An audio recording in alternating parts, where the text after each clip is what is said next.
जो भगवाधारी आपस में ही लड़ रहे हैं, कह रहे कि कागज दिखाओ।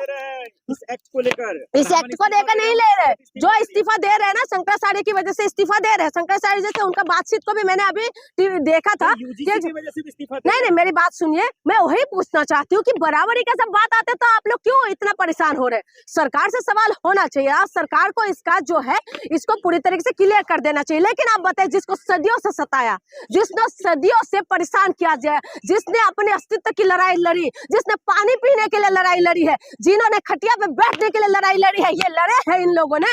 आप बताइए, तमाम जो लोग जो विरोध में आ रहे हैं, मैं उनसे पूछना चाहती हूँ, क्यों आप लोग ही तो कह रहे थे ना हिंदू राष्ट्र जात पात को करो विदाई, हिंदू हिंदू भाई भाई, बहुत खुश हो रहे थे। लेकिन उसके बाद आप बताइए ना, आप उसके बाद विरोध किस बात के लिए? करनी सेना करी, बीजेपी के कार्यकर्ताओं नेताओं को दौड़ा दौड़ा के मारेंगे। बिल्कुल सही बोल रहे हैं, वो भी सही बोल रहे हैं भाई, वो भी सही बोल रहे हैं। बीजेपी वाले टरक परक ऐसे ऐसे पलटते रहते हैं ना थाली का बैगन की जैसे, जिस तरफ देखते हैं उस तरफ ही हो। किसी भी तरीके से देश से बीजेपी को हटाना है, चाहे कुछ भी हो। लेकिन मैं ये कह रही हूँ कि जो बीजेपी है, ये कानून भेदभाव को करने वाला है, ये ठीक नहीं, इसको बैन किया जाए। देखिए, जो भेदभाव करने वाली कानून नहीं है, इसको अगर समझा दिया जाए तो इसमें भेदभाव। आप कानून को अच्छे से पढ़िएगा, आप पढ़िएगा, मैं पढ़ के आई हूँ। आप बताइए ना, आप बताइए इसमें चेयरमैन कौन है?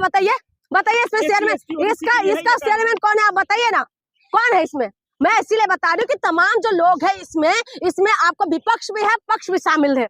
इसमें जो सत्ता पक्ष के भी लोग हैं और विपक्ष के भी लोग शामिल है। इसीलिए मैं कह रही हूँ, ये जो कानून लेके आए हैं, ये ओबीसी के लिए, ओबीसी को शामिल किया गया, इसीलिए इनको बिलबिला उठे हैं, ये परेशान हो रहे हैं, ये चुनाव को देखते हुए कर रहे हैं। इसमें कोई ये नहीं कि बीजेपी का धन्यवाद करना चाहिए। पूरी जिंदगी 12 साल से तो बीजेपी पूरी तरह से लूटने में लगे हुए, एक क्या वो कर दिया तो इसलिए इनका तारीफ करे। इन्हीं के उसमें तो उन्नाव जैसे कांड हुआ, हाथरस जैसे कांड हुआ है, हाँ, और मोनीपुर जैसे कांड हुआ है, तमाम चीजें, अंकिता भंडारी जैसे कांड हुआ, तमाम जो कांड है इन्हीं की उसमें। क्या इन्होंने ये चीज करके क्या हम लोग इनका तारीफ करें? कोई एहसान नहीं कर रहे हैं, ठीक है? खुद ओबीसी समाज से ओबीसी समाज जो दलितों का भला करने के लिए। एक बात बताइए, अगर इतना भला करने का शौक है ना, इतना भला करने का शौक है, तो मैं कह रही हूँ देश के अंदर जो है आप अमन और शांति के लिए बोलिए ना। आप क्यों आपस में कभी हिंदू मुसलमान में भिड़वा दोगे, कभी जो दलित और सवर्ण में भिड़वा दोगे, कभी अपर कास्ट नीचे कास्ट में भिड़वा दोगे? इस तरीके से क्यों कर रहे हैं? आप बोलिए ना, आप एक शब्द बोले। लाल बहादुर शास्त्री जी थे जिन्होंने बोला था, जब देश के अंदर ना गेहूं की कमी थी, जिस वक्त युद्ध के टाइमिंग में, तो लाल बहादुर शास्त्री जी ने पूरा देशवासियों से बोला था कि एक दिन का भूखा, एक यानी कि फास्टिंग रखिए आप लोग। पूरा देशवासी ने योगदान दिया। आज भी मंडे का फास्टिंग रखते हैं ना, गांव में चले जाइएगा, बूढ़ी माता अभी भी आज भी बोलेंगे कि शास्त्री जी ने वादा किया था, और इसीलिए हम लोग एक दिन का फास्टिंग आज भी रख रहे हैं। जब नेता कुर्बानी मांगते हैं ना, तो जनता कुर्बानी देने के लिए आगे आ जाते हैं। लेकिन नेता क्यों नहीं बोलते? नेता कुर्बानी तो दे रहे हैं, खून से चिट्ठियां लिख रहे हैं प्रधानमंत्री। बिल्कुल इनकी जो दोगला चरित्र है ना, वो खून से नहीं लिखा होगा, मच्छर मार के उसका खून निकाल के लिख लिया होगा, ठीक है?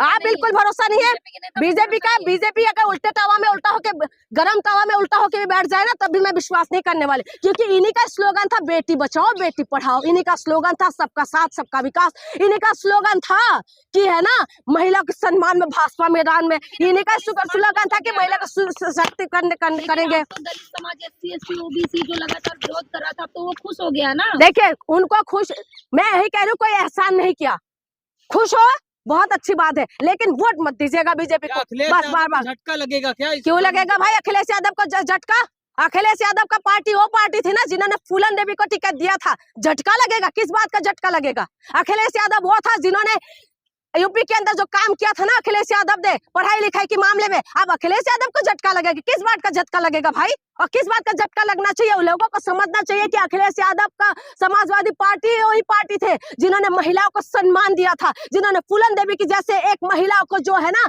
जिन्होंने उनको डाकू बनाया, उनको इन्होंने माननीय बना दिया था। अब उसके बाद कहते झटका लगेगा? किस बात का झटका? आज आप ओबीसी के लिए कुछ कर दिया तो हम एहसान मानना चाहिए? हम एहसान नहीं मानेंगे, तब मानेंगे हम एहसान की देश के अंदर अमन और शांति हो।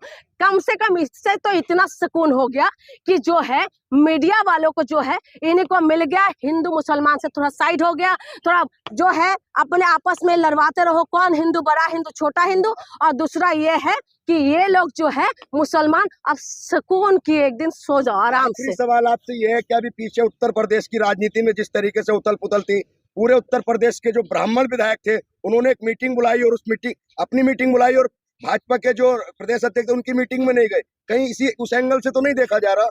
देखिए किसी भी एंगल से हो सकता है, लेकिन देश के अंदर मैं बार बार कह रही हूँ, जब से बीजेपी आए हैं ये लोग कर क्या रहे? ब्राह्मणों को दलितों से लड़वा दिया, सवर्णों को दलितों से लड़वा देते हैं, हिंदू को लड़वा देते हैं। तो इसीलिए मैं कह रही हूँ ये सब चुनाव को देखते हुए किया जा रहा है। देश में ब्राह्मण समाज भारतीय जनता पार्टी से नाराज है। बिल्कुल क्या सही उस है। वोट को अपना कोर वोट वापस लाने के लिए भारतीय जनता पार्टी की कोई साजिश तो नहीं? कैसे करे, कैसे साजिश है? आप बताइए शंकराचार्य जी के साथ क्या कर रहे हैं?